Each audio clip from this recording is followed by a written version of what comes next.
The much-anticipated Joker movie opened Thursday afternoon, and NYPD officers, uniformed, undercover, and armed, were out in force alongside moviegoers in the city. The precaution stems from the 2012 mass shooting in Aurora, Colorado, during a showing of The Dark Knight Rises. The film will not be shown in Aurora out of sensitivity to the victims there. Though the NYPD said there have been no credible threats, the heavy police presence will continue throughout the weekend for showings of the film starring Joaquin Phoenix and Robert De Niro, set in Gotham City in 1981. So, an overreaction or a necessary precaution? Let's bring in friend of the show and clinical psychologist, Dr. Jeffrey Gardier. Doc, always good to see you.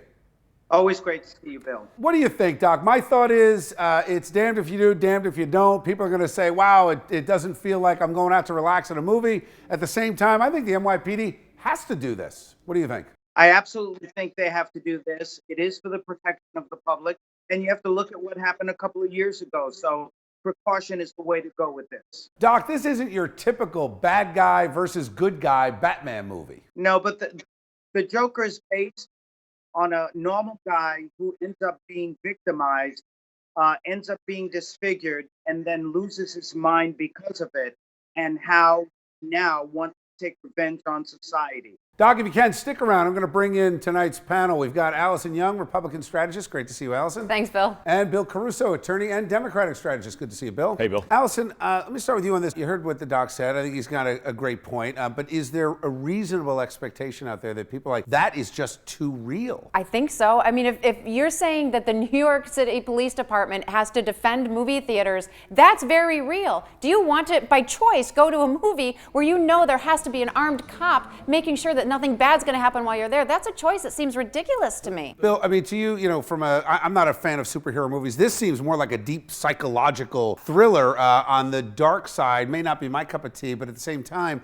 do you agree that maybe this one goes a little too far or no? The reason why there are New York City cops and other cops outside of these movie theaters isn't anything to do with the subject matter of this film. It's because some lunatic went into a movie theater in Aurora and shot up people, and it's because of that issue. This is about the superhero versus villain efforts that go on. They've been going on for, frankly, since I've been alive, and even younger, even longer. But if putting this stuff on the big screen makes people think, oh wow, again, this is an option, this is how people behave, this is how, to Doc's point, they take revenge, totally inappropriate. Doc, let me ask you on that. I mean, correlation does not equal causation. So the content of the movie may be quite irrelevant. Is it unfair to attack the movie? I think it is unfair to attack the movie, but we need to be very clear. This is a movie that humanizes someone who is criminally insane and explains where this person is coming from.